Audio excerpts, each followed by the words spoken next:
Happy Wednesday, happy Wednesday, happy Wednesday. Woo! Yee. Yeah, I guess we're going to look at another project that I have done with my classes today, which is the Dizzy project. Just kidding. Woo! It's cold here. Is it cold there, wherever you live? Shwoo! It was 17 degrees this morning. That's cold. Sorry for the bell noise. Yeah, so we're gonna look at a project that I did with my beginning class that I'm about to take off the wall outside in the hallway.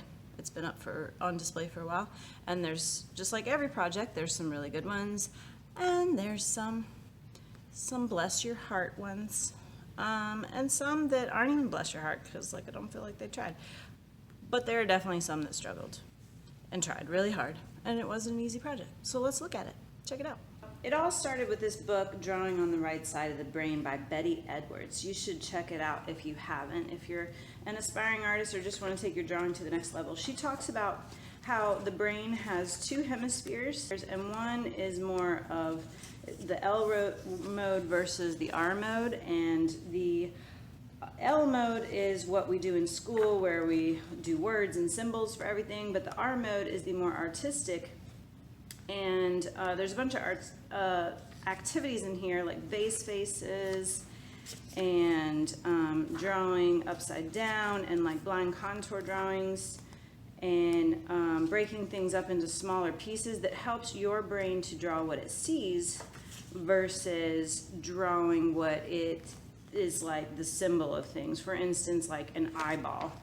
You know, you draw an eyeball and it looks like that eyeball that everybody draws versus the eyeball that you see in front of you at the angle that you see it, and everything else, the lighting and everything.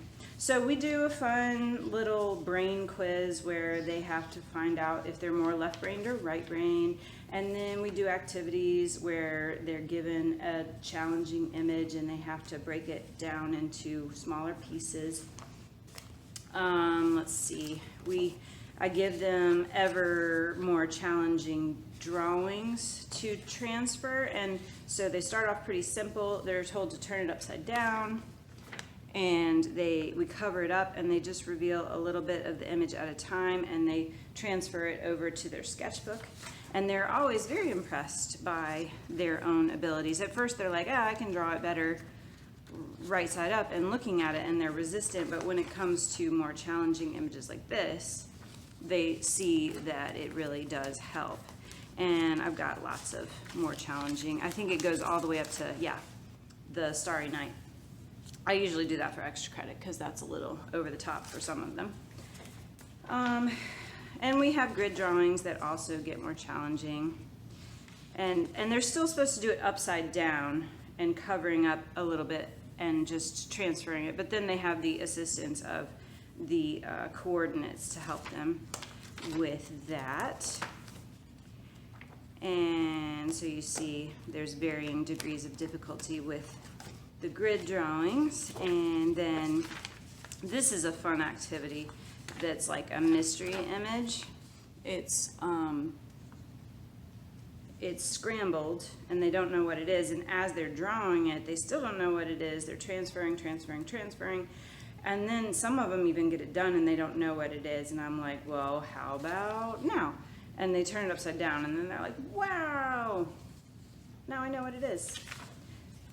So that's fun. And here's more upside down drawings. And this is a mirror drawing worksheet, which is also, so this one they have to actually use their brain power to reflect the image across the paper, and I don't have an example of that finished at the moment either. But that's the setup for their grid portrait drawings. And here are some examples of their finished grid self-portrait drawings.